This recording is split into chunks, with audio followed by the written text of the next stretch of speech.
Manchester City travelled to Stamford Bridge to take on Chelsea with hopes of returning to the top of the league with a win.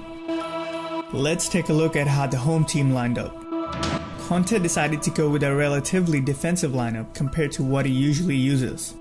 His go-to formation is 3-4-3, but he opted to go for a 3-5-2 for this match.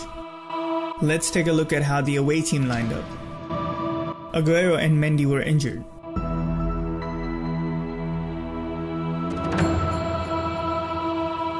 Let's dive straight into the tactics. Delph and Walker didn't look like traditional fullbacks right from the start, especially Delph. Whenever City had the ball, Delph would often go into the position of a left midfielder. Notice how when Delph is in midfield, Stones and Walker become centre back and left centre back.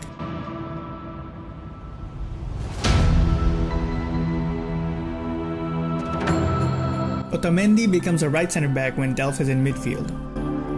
Delph did this every time City had the ball. Walker, on the other hand, came in narrow only when the ball was upfield. This allowed City easy rotation of the ball, which pinned back Chelsea in the final third.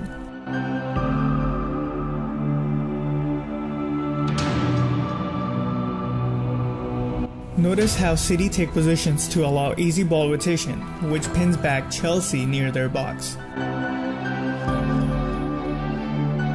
Otherwise, Walker was on the right of a back three since Delph was usually upfield. Delph was leaving huge amounts of space in behind him. Chelsea noticed this early on and tried to take full advantage of it.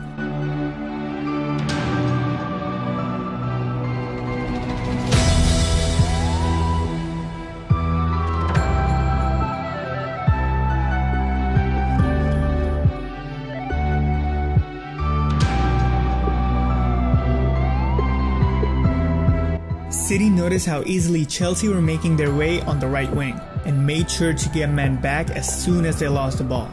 Fernandinho started to fill in for Delph whenever he was caught upfield.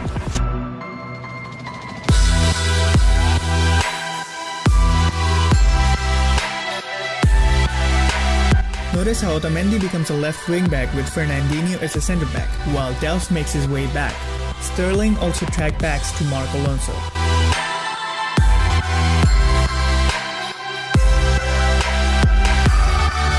That was enough to stop Chelsea from exploiting the space left by Delph. City used high pressure to limit Chelsea's build-up play right from the start.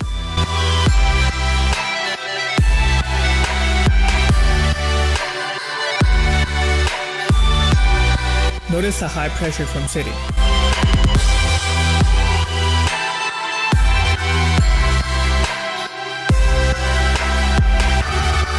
City's high pressure made it difficult for Chelsea to do anything productive with the ball after Fernandinho started filling in for Delph. Chelsea usually ended up going long, bypassing the midfield to get into advanced positions. Notice Morata receiving the ball upfield, holding it and then bringing his teammates into play.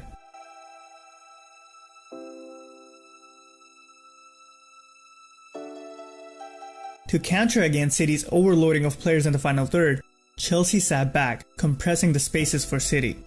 Notice the movement of these players. Notice how Chelsea players are more focused on blocking the passing lanes rather than pressing their opponents.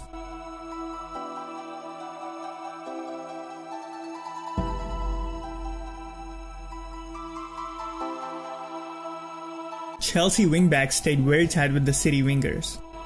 On the left wing, Sané stayed wide, occupying Azpilicueta, with Jesus often dragging away the closest Chelsea defender.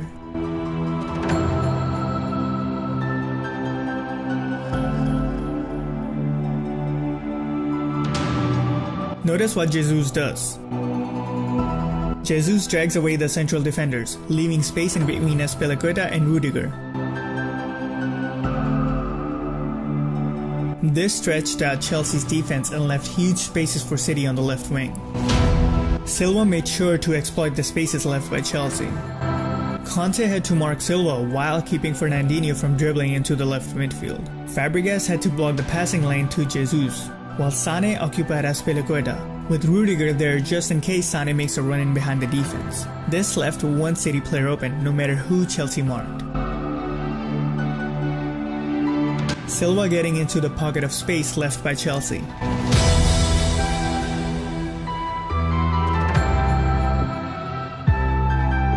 Considering Delph was also on the left side of the field, Chelsea were having a nightmare defending on that side. Otamendi becomes central defender while Delph is in midfield.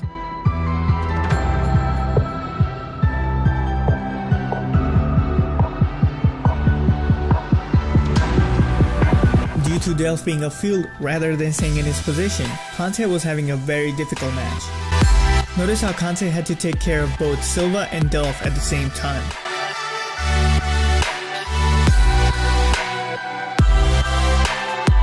That was how City played on the left wing. On the right wing, they were doing the opposite. Instead of staying wide like Sané did, Sterling kept cutting inside.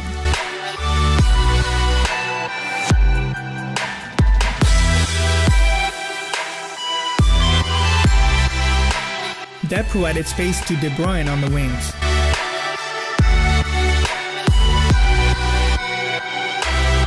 Notice how Sterling cuts inside, dragging Alonso along with him, which provides De Bruyne with space on the right wing.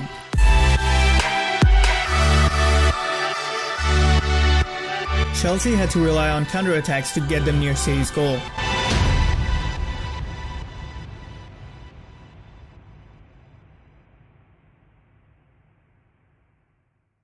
When they got in the final third, Chelsea kept trying to get on the flanks by occupying the City wingbacks while another player made a run in behind. Notice how Kante's run drags away Delph.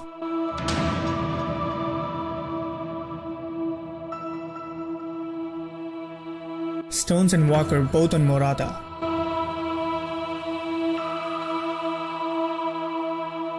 Alonso drags away Walker, providing Morata with the space on the left wing.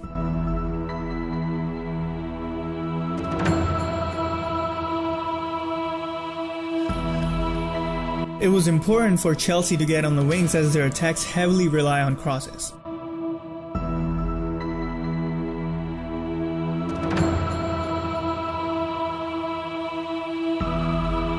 Chelsea were getting frustrated with not getting enough possession. Notice how Morata presses upfield, probably out of frustration, after a period where City dominated all of the possession. That allowed City a direct path towards Chelsea's goal. Since City were all stretched out, as soon as the City player got away from Chelsea's first wave of pressure, he had acres of space in front of him.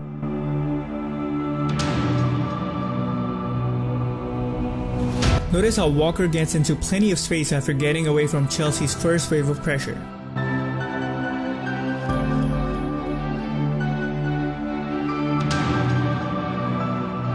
City's high pressure was really getting to Chelsea.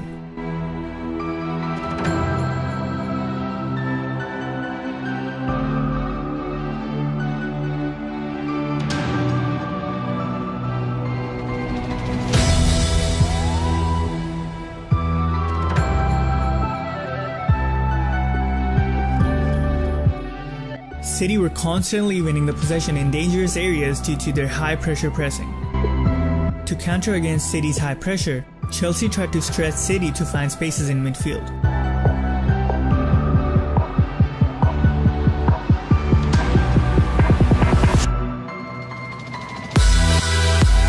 But that could have been a very risky tactic, as City's high pressure made it difficult for Chelsea to stretch them out.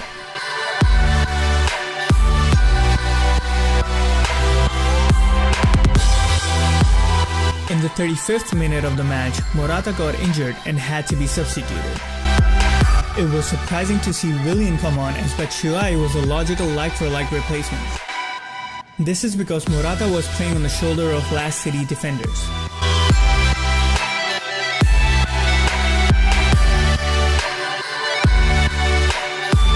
Morata flagged offside. This gave Chelsea the ability to go for passes in behind the defense and came close on a few occasions. But the introduction of Willian was surprising to say the least. Notice how deep Chelsea are sitting, allowing City defenders to come in their half and take their time. Now that Morata was gone, Chelsea were sitting even more deeper in their half since there was no one to engage with the City defensive line, allowing them to play higher up.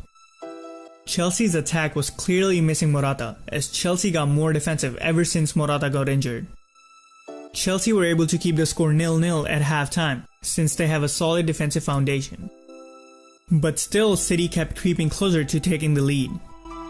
At the start of the second half, it seemed like City switched over to a false nine formation. This is because Jesus was kept quiet by Chelsea defense in the first half.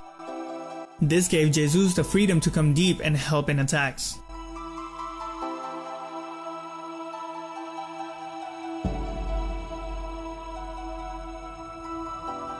Chelsea were already struggling to keep up with City, but this formation change made it even more difficult. Chelsea continued to not press, waiting for City to come in their half while blocking the passing lanes.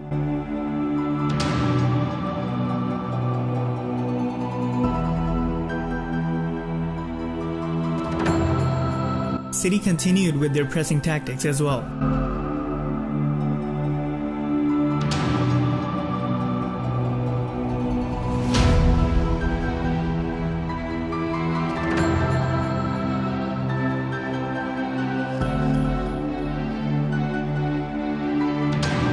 But in this half, City were compressing the ball near side a lot more than before.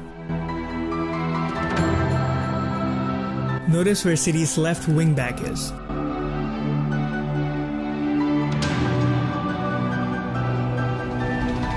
This made it impossible for Chelsea to string more than a few passes together in City's half. So, just like in the first half, Chelsea tried to bypass the midfield by going long.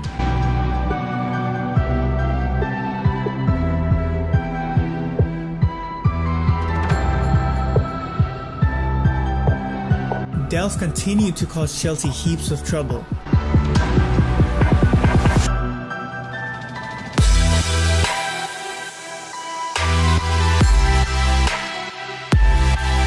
City players always look for spaces and keep moving, which makes it difficult for the opposition to cover the spaces as there is always another space to get into. Notice how quickly City are able to get from one side of the field to the other just by stringing a few passes together. The only chance Chelsea got in the first 30 minutes of the second half was from a dead ball.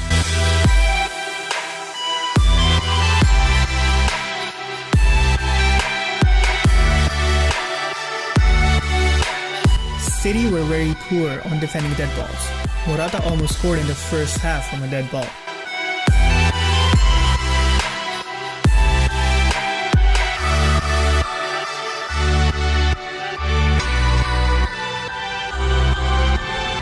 Chelsea couldn't even counter-attack because the forwards kept getting isolated.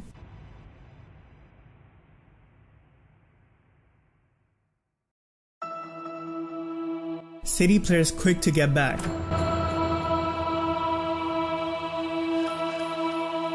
Chelsea were being totally outplayed by City in the second half.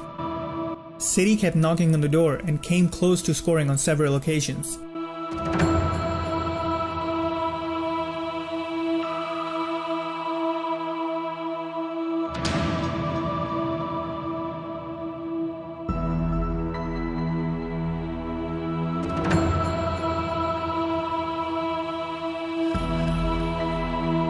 Eventually,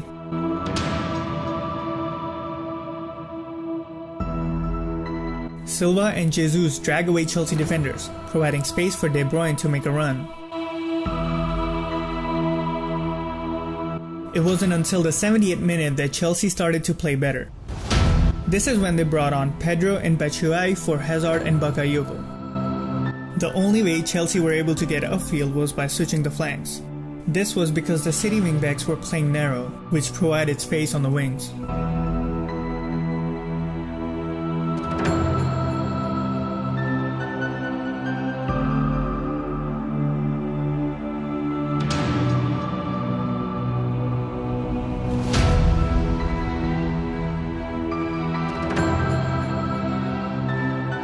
Chelsea forwards also started coming deep to help in ball retention.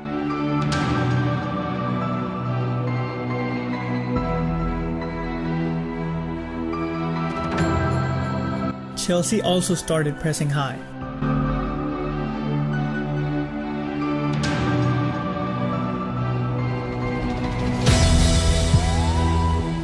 City noticed this and tried to stretch Chelsea whenever they could.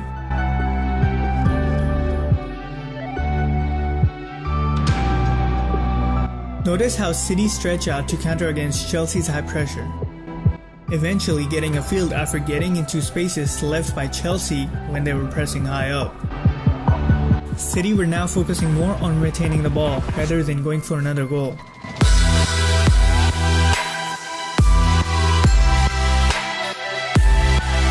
Silva would have gone for a passing behind to Sterling if the score was still 0-0.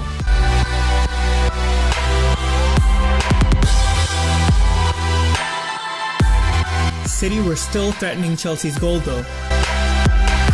Sterling finds space on the right wing as Alonso gets caught upfield.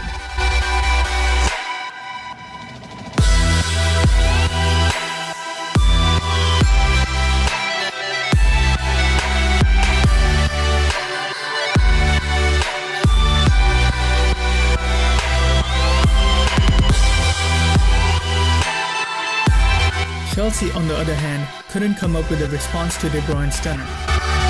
The match ended with Pep Guardiola having the last laugh. Guardiola must be over the moon since Conte is the only manager to do a league double over Guardiola. This game was a great tactical battle between two great managers with really strong squads. If you guys would like to support the channel, check out my Patreon page and other links in the description. Also, let me know what you guys think about the game in the comments below. Thanks for watching.